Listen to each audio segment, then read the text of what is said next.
Yes. So, hi everyone, welcome to AI Product Builders. This is a weekly podcast hosting business leaders in AI.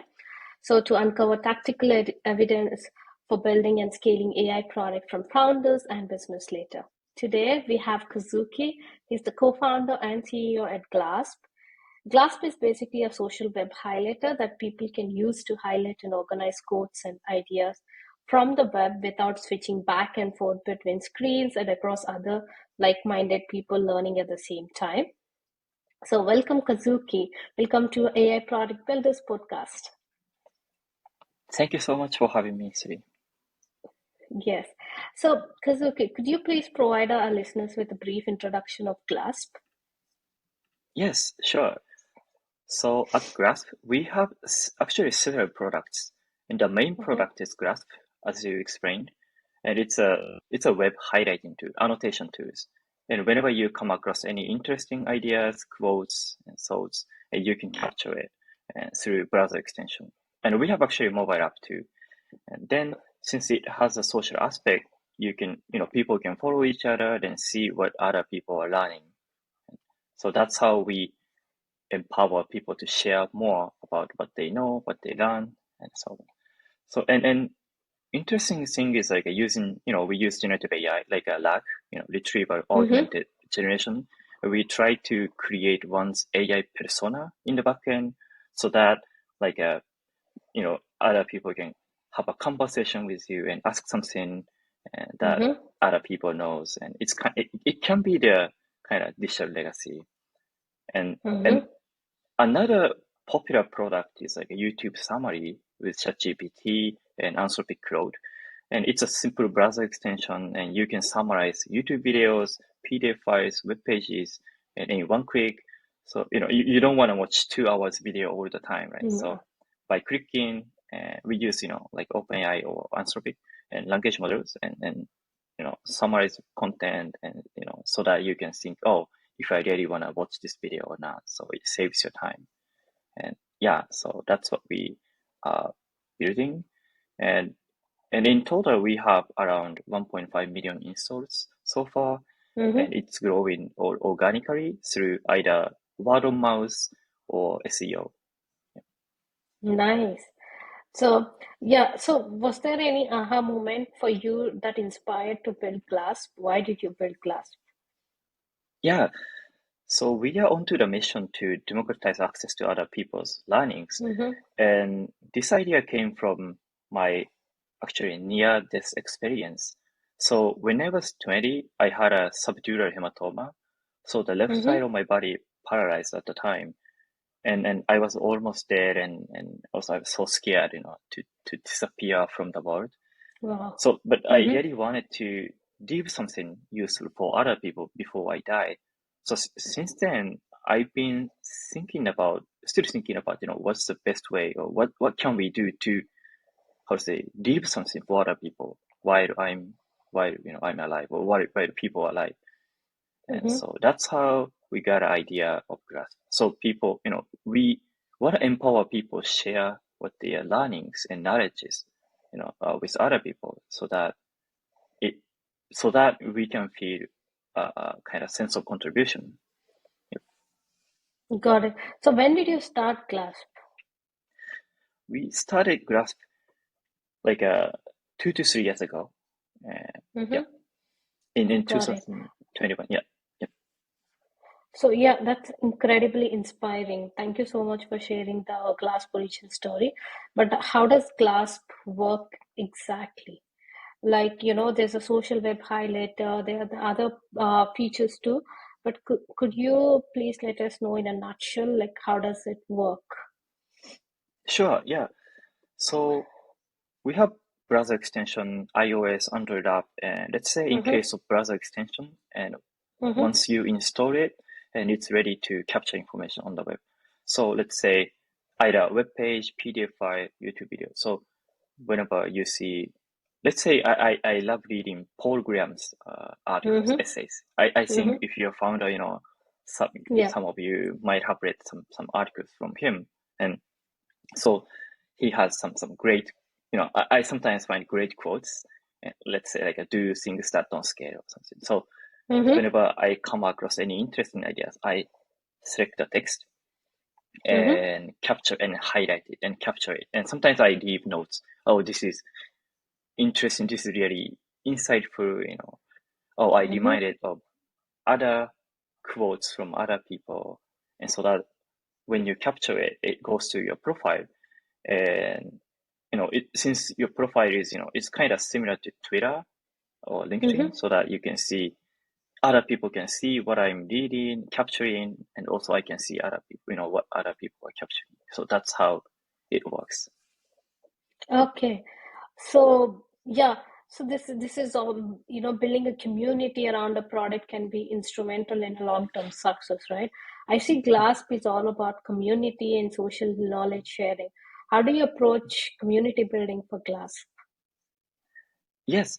So we have like a Slack channel and also Discord server so that Mm-hmm. people can ask something and other people and also people can share, some like interesting findings Mm-hmm. on those platforms.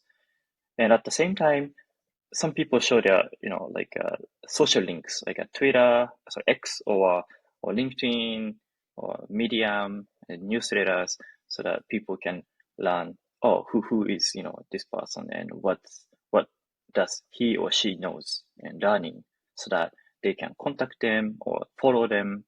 And so, yeah, that's how, people are creating new kind of social network. It's not like a Twitter or it's not like LinkedIn, but we have Mm-hmm. our own unique social network and a community around content and people.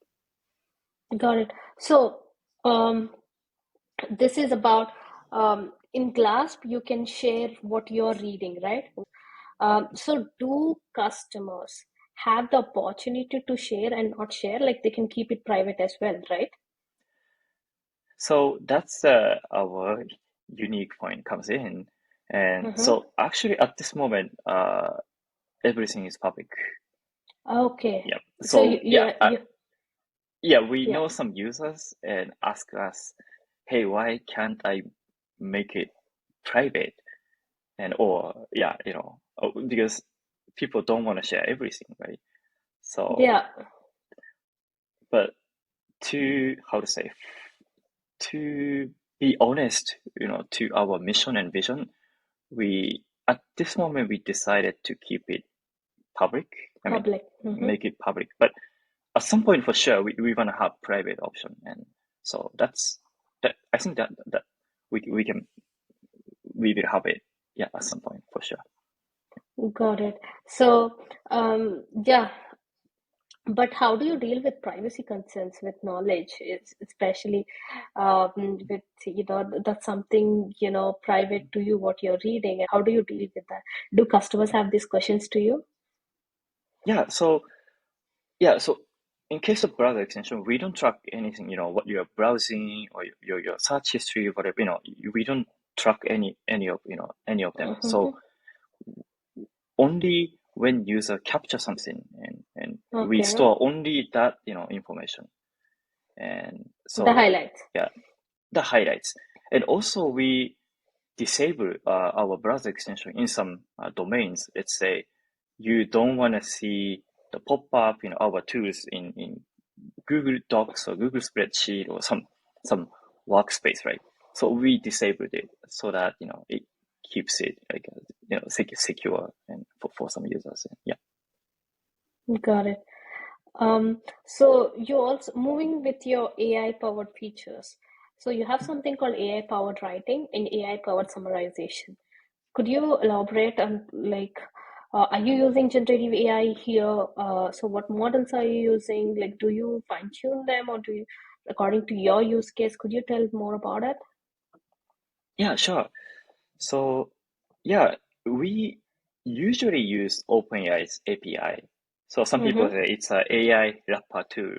And Mm-hmm. but we combine with like a vector database like a Pinecone so that Mm-hmm. we store the information, vectorize the data, then store it so that let's say whenever someone asks some question Yes. to let's say my digital AI persona, then we use like a RAG, get some information through vector search and show that, create the answer based on Mm-hmm. the information, relevant information. And Mm-hmm. so it's basically like using either OpenAI, Anthropic, and also like a Mm-hmm. vector database. But yeah, we are not building any foundation models. We don't have our Yeah, own language models.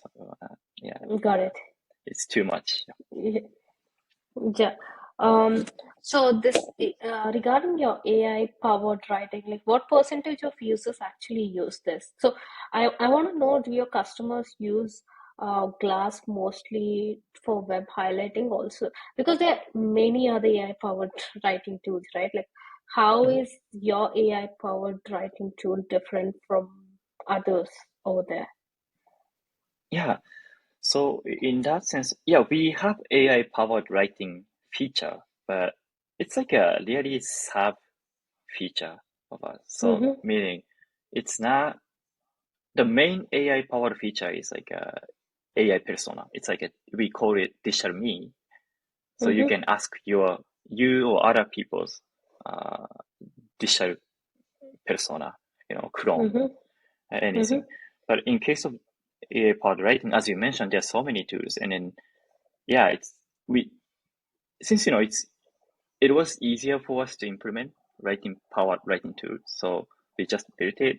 But it's not many users are actually using because as you mentioned, our main core use case is either capturing information or discovering content from other Mm-hmm. people. So writing is kind of additional thing. And Mm-hmm.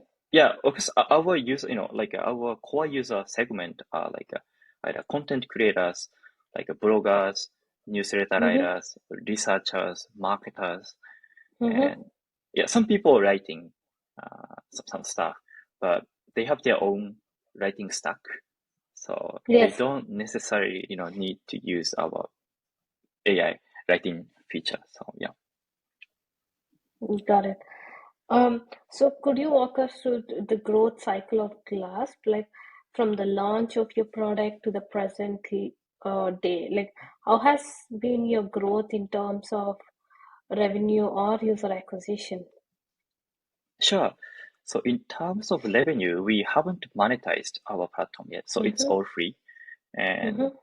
yeah, we have YouTube channel and newsletters, and we are making small amount of money, like only for coffees, every month, but Mm-hmm. that's it. And but yeah, then we have like 1.5 million installs, and we have around 300,000 users ish Mm-hmm. so far. And yeah, the mainly the growth cycle, users are coming through, yeah, either word of mouth or SEO. So it's we don't spend any money on advertisement. So Mm-hmm. yeah, and so and also we built so many features, sometimes AI enabled features because like it's people, now it's generative AI is crazy and trendy. So it's like just an AI wrapper too, but we built some AI features too, and try to get some attention, and but then yeah, but our main growth engine is actually YouTube summary. So because you know it's growing by itself, and people finding it, YouTube summary, then later they realize, oh, I can capture information through Grasp. Mm-hmm. It's the same extension. So wow, I can capture it. So then some people convert from YouTube summary user to Grasp user, and yeah, that's how it's growing. Got it. So you said you're not monetizing yet. How are you managing? How big is your team? Like, where does your cost, most of your cost occur? Yeah, so yeah, we are a team of two, and Kay Mm-hmm. and I. Kay, Kay is, we are co-founders, and Mm-hmm. and yeah, we are building, and we Got are it. a small team, and so yeah, so but since YouTube summary is growing, and then the user base is growing, we are thinking about charging some money for some heavy use for, let's say, AI or for some advanced features. And so we will start, some monetization, I think within a couple of months, I think. Makes sense. So building a user base is critical aspect of any product launch. How did you go about acquiring your initial users for Glasp? Like, were there any strategies that proved particularly effective with you? Yeah, so we have a really basic strategy. Mm-hmm. One is, programs do things that don't scale, and Mm-hmm. and so and another is like a comfort to stakeholder network by Chris Dixon. And so let's say, for example, early days we sent literally 1,000 DMs on social media and Mm-hmm. try to acquire users manually, Mm-hmm. and also tweets, some tweet or post on LinkedIn, Twitter, and launched many features on Product Hunt, and Mm-hmm. also tried to get featured in some AI newsletters, such as like a Benzbyte. I subscribe to Benzbyte. Yeah, it's a Mm-hmm. famous newsletter in generative AI space. So yeah, we did so many things, and yeah, Yeah, I it's also like a see very you're quite basic thing. yeah. Yeah. I also see you're quite active on LinkedIn, telling users how to use Glasp. Yeah, that's a good thing. So right now it's totally SEO, or are any other marketing channels are you using? So it's basically SEO and differs like SEO. Word of mouth. And Mm-hmm. yeah, and sometimes, we don't know where people are coming from, to our website, or Yes. how they discover our product.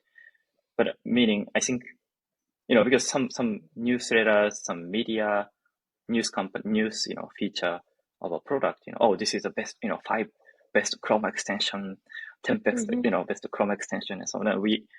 Thankfully, we got featured in some those articles, and I think some people find our products through those articles. And Mm-hmm. interesting finding is the conversion rate from web visiting to sign up Mm-hmm. is Okay. from YouTube, because I think Okay. there's a reason, because on YouTube, in case of YouTube videos, people can see how it really works and how they use it, and how, they can imagine how they will be using the product. So I think it's that has a strong motivation for them to sign up, I think.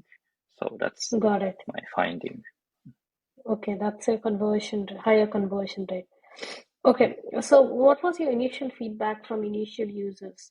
Like, how did you incorporate the feedback to enhance your product? Like, could you share us some insights from user input, and elaborate on improvements made in response to their feedback? Sure. So the the interesting thing is, at the beginning, the user Mm-hmm. feedback was totally different. One Mm-hmm. was so excited. This is what I was looking for. And another is, Yeah. this is really scary. I really don't want to use your product. And Mm-hmm. two totally different opinions. And we only focus on the one who got excited. And then Mm-hmm. also, we, co-founders, me, Kay and me, are the core users. So, and mainly we are building for ourselves Mm-hmm. at its core. And also we got some feedback, and based on the feedback, we try to build some features. Let's say Mm-hmm. some people wanna oh, I wanna copy the highlights in plain text or markdown, or I wanna Mm-hmm. download the content in TXT file or CSV file, and so on. So yeah, we got some user feedback, then, incorporated in our product development. And also early days, we talked to literally all the users who sign up. Mm-hmm. And recently, we Got it. got many users, so we cannot talk to everyone. Yeah. But yeah, we talked to. 15 minutes. If it's, if they are busy, 5 minutes, try to talk to them 5 minutes or 10 minutes, then get some insight. So yeah, that's what we did. Got it. Yep, I think that makes sense. Um, so, as a founder, what is your main takeaway? What it takes to build a successful product? I see that's a tough question because I'm still figuring out. So Mm-hmm.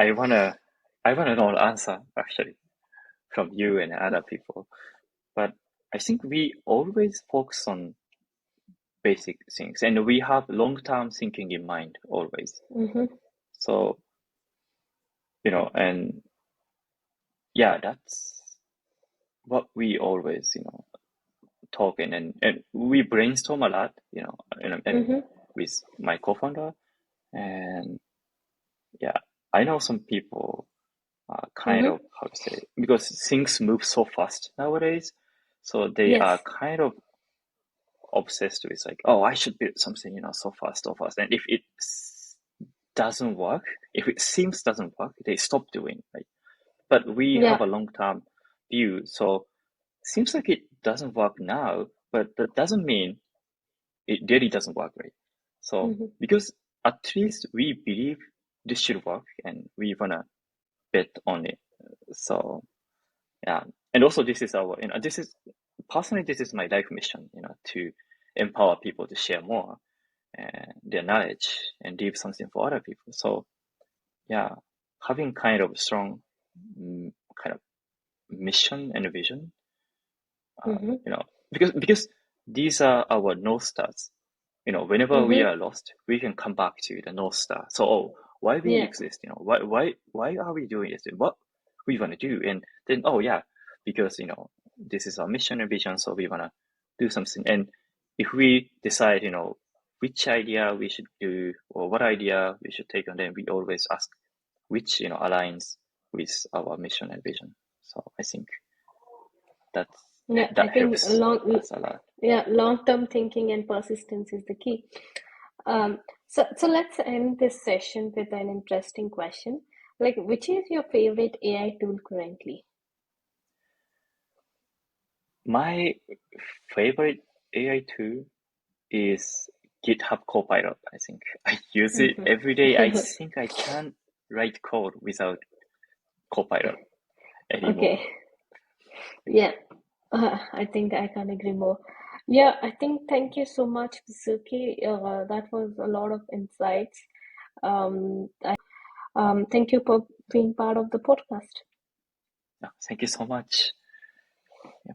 Yes.